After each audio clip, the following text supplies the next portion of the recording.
in Arizona.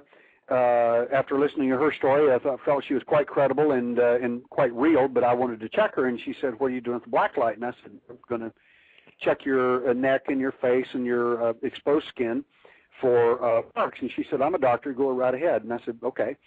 And as I checked her, we found on her top of her shoulder a 3 tick marks and a line over the top of those 3 marks. Very, very specific, as if it were printed by a machine. And she said, what the hell is that? And I said, that's some of the stuff that we find from time to time.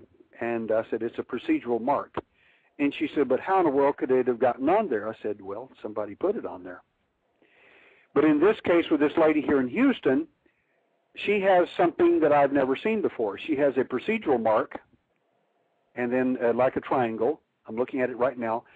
And then she has another mark over the top of that, a whole list of letters from some language. I have no idea. It looks like it's Russian to me. And my thinking is that since the alien, quote-unquote, doesn't write in that sense of the word, this is not from them. They will often, when they take you in your event, they'll often take your clothes off, your jewelry and things like that, and lay it down. I suspect that one of them touched some jewelry from probably a Russian abductee, got fluorescence on the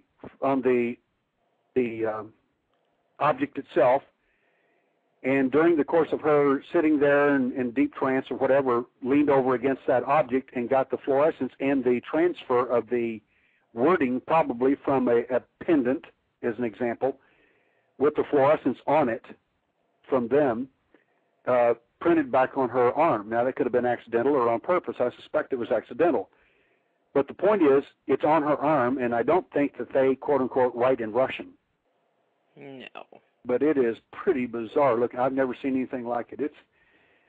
But the fluorescence is just one of the things that comes back from these events.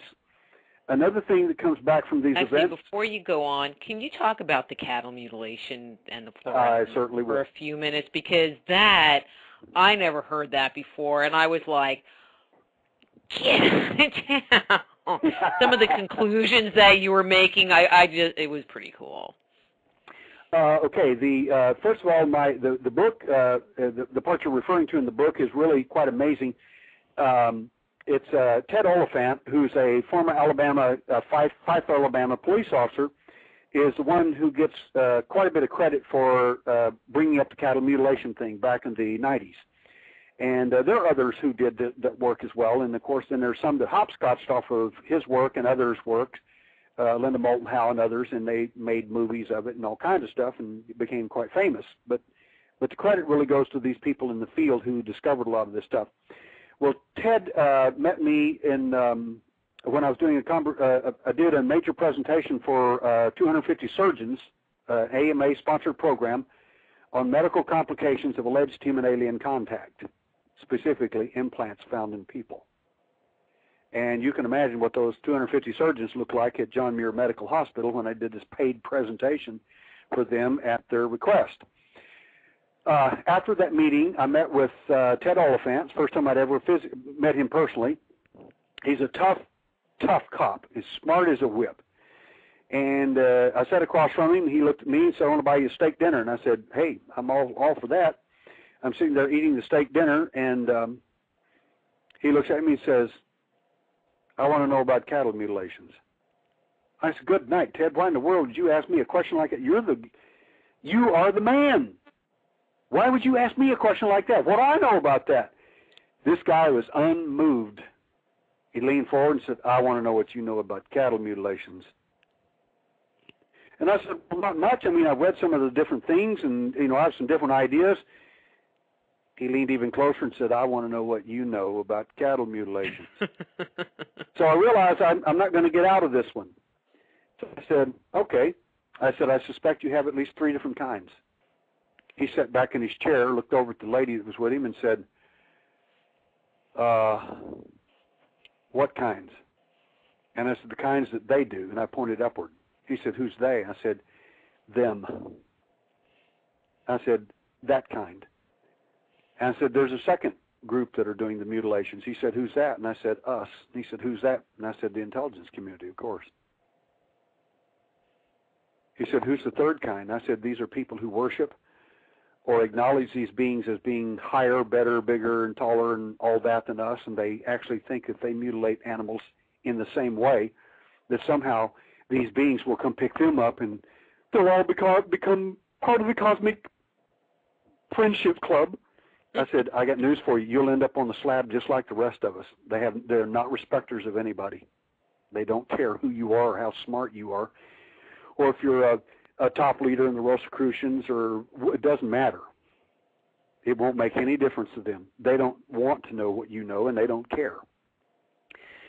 So anyway, he and I had this big argument about, he thought it was all the intelligence community because these black helicopters come out. And I said, Ted, you're making a huge mistake. I said, of all people, as smart as you are, I said, I've never met very many people smarter than you. I said, you're so brilliant. But this is one of them you have just completely dropped the ball on.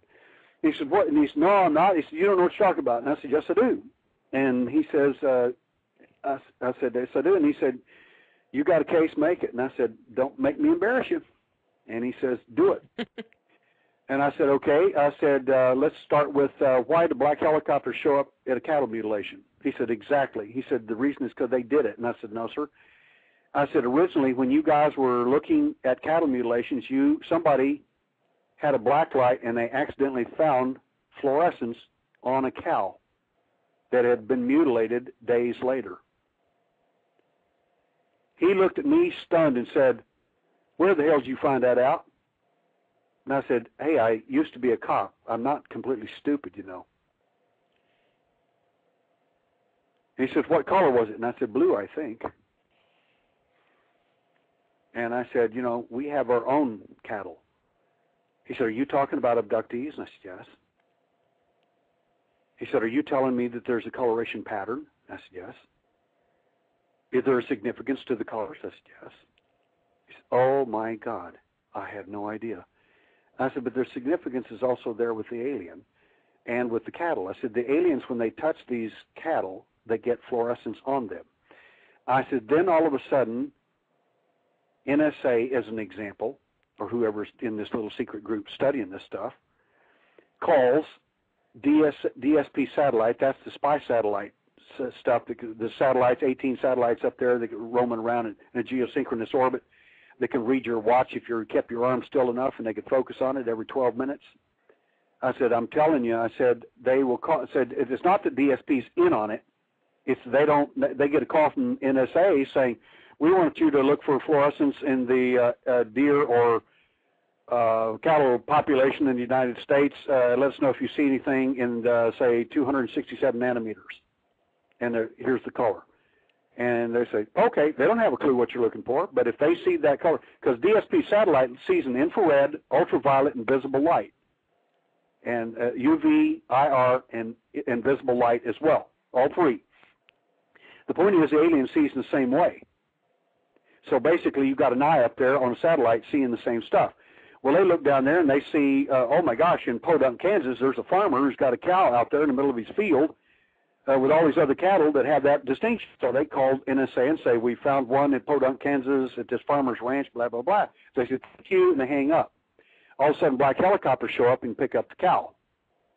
And the farmer may be out there and say, oh, I couldn't believe it, some guy, the black helicopter came down and stole my cow. You know, that's true. They didn't mutilate it. They stole your cow because they want to know what it was done to it by the ones who dropped it off before.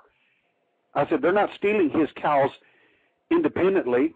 They're stealing them specifically because those cows have been touched by someone else, and it wasn't an angel. I said, that's just the way it works. I said, the problem is, he said, but we found cattle that had human pharmaceuticals in them. I said, of course you did. I said, that's us putting stuff back in them to see what the alien will respond to. I said, there are reasons that our guys are looking at these cattle as well. And one of them has to do with mad cow disease, I said, which you're on, and that's correct. I said, but the other thing that they're looking for is what the alien's doing with them. They don't know. They can't figure out when these things are coming back with missing eyes, tongues, and udders, and anus cord out. I'm looking right now on my computer from a guy named Steve who's just sent me a file of a